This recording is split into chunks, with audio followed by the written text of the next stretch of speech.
If you're asking me right now, I probably did have deputies that prevented the third assassination attempt. Just weeks out from the US election, police say they have stopped another assassination attempt on Donald Trump's life. This was a third such attempt, but was thwarted early in California.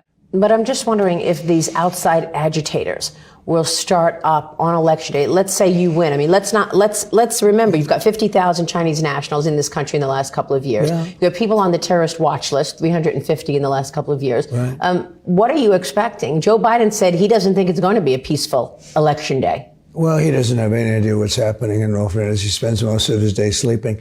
I think the bigger problem is the enemy from within. A relative now of the Afghan man accused of plotting an election day terror attack right here in the U.S. is reportedly charged with planning an attack in France, targeting a stadium there or perhaps a shopping center.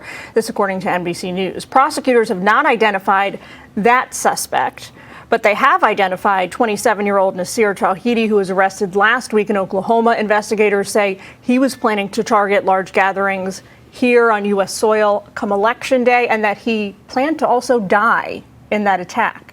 The feds say this is the suspect seen here reading a book to his daughter and another child about the rewards that a martyr gets in the afterlife. Before former President Donald Trump took the stage in Coachella, an armed man was arrested just a quarter-mile away from the campaign rally Saturday night. The local sheriff says 49-year-old Vem Miller illegally had a shotgun, loaded handgun, and a high-capacity magazine. They say the arrest did not impact the safety of the former president or event attendees. Now, also, according to the sheriff's department, Miller had several passports and driver's licenses in his possession, all with different names. The black SUV Miller was driving was unregistered, and the license plate was homemade and part of the group who claimed to be sovereign citizens. Miller is a registered Republican that tried to run for state assembly in Nevada. That was back in 2022. Riverside County Sheriff says that man appears to be a member of an anti-government group. That's right. The suspect is claiming that this was all a misunderstanding. He was arrested for illegal possession of a loaded firearm, but it's not clear what his intention was during the Trump rally. There is absolutely no way that any of us are going to truly know what was in his head. I can tell you that none of the other probably 50,000 people that showed up yesterday for that event brought multiple passports with different names and guns. They're so tired of seeing what's happened to this country. They're so tired of seeing the incompetence, seeing the border. And I think the border is maybe a bigger deal than even inflation. Inflation is a massive word. What's not public are details about the arrest or the scope of the plot. The suspect may have gotten to the U.S. through his ties to the government that may have earned him a special visa after the botched withdrawal from Afghanistan. The problem is we evacuated people so fast out of that disastrous withdrawal from Afghanistan. It doesn't give you time to properly vet the people. And when you don't do that, you leave vulnerabilities. Lawmakers say the suspect may have slipped through the cracks. That's why they demand more information. Yet court documents about the case are vague. The administration is on the defensive. The individual came in through parole, an Afghan national. And when we vet, and we do so intensively, when we vet an individual, if we obtain information subsequently that suggests the individual could be of danger, we take appropriate law enforcement action. That is exactly what we did in this case. What feds want to understand is when the suspect developed the terror plot. And here's the question. Was this a long-standing conspiracy from when he lived in Afghanistan, or did he engineer the plans once he arrived on American shores? And Americans won't realize the very real threat there, as in 8 ISIS terrorists 6 months ago, planning an attack, 2 ISIS terrorists just now days ago, planning an attack for 3 weeks from now. This is real. Well, I always say, so we have 2 enemies. We have the outside enemy, and then we have the enemy from within. And the enemy from within, in my opinion, is more dangerous than China, Russia, and all these countries, because if you have a smart president, he can handle them pretty easily. I got along great with all. I handled them. And while you're on this, let's talk about the single greatest scandal, in my opinion, in broadcast history. 60 Minutes and CBS interviewed Kamala, and she's incompetent. She gave them the dumbest answer anyone's ever heard. So they took that answer out, threw it, or the whole answer they threw out, and they took another answer that she gave to a totally different question and inserted it.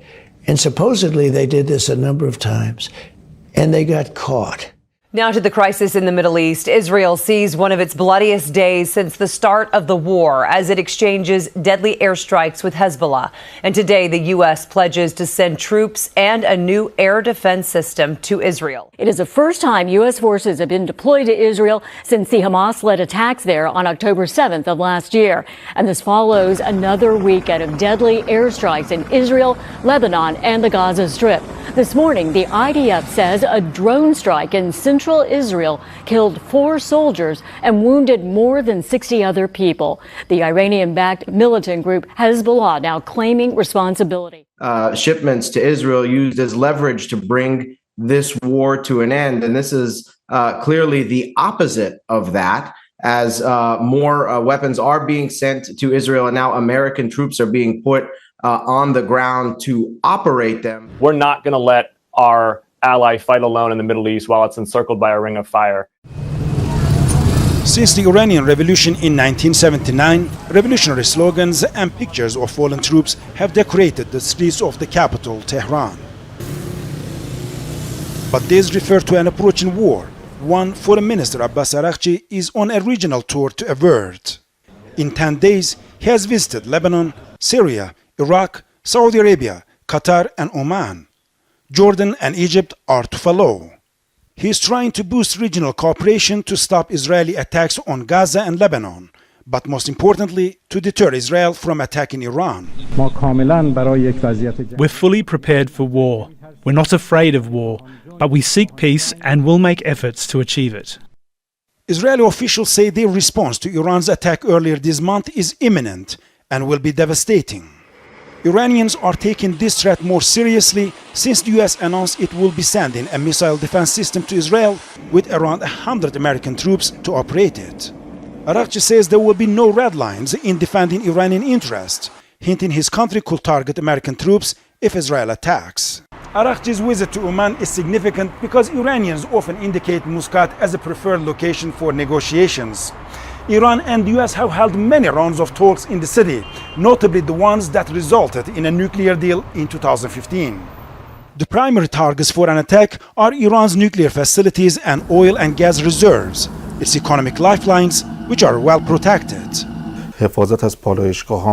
Iran's air defense systems are installed around refineries, power plants, and other strategic locations. However, one of Israel's biggest challenges is distance. It will need countries in the region to open their airspace. If any country allows Israel to use its airspace against Iran, then Iran will respond to that country accordingly. If any American base in the region is used to facilitate an Israeli attack against Iran, then Iran will hit those same American bases. Well, thankfully, they did stop him. But there's another threat that the Justice Department is growing increasingly concerned about, and that's Iran. Iran has a hit list of former Trump aides involved in the strike that took out Iranian General Qasem Soleimani. And the DOJ is warning that Iran's efforts to assassinate Trump and members of that list are much more extensive and aggressive than previously reported. And it is hard to protect them all. It's a stark reminder of what I think is maybe an inflection point in this country about the threats to a political candidate. The top political candidate in this case has had 2 attempts on his life. Now this, and we're in a threat environment that long after this election's over, past November 5th, we need to be thinking about, what we're going to do to address these things. In fact, I've been talking about this for probably almost 4 years now on Fox and other media outlets. And it's important to say that this isn't new because you have to ask the administration. You have known for years that both Trump and Biden officials are being targeted with assassination plots on U.S. soil. This is unprecedented.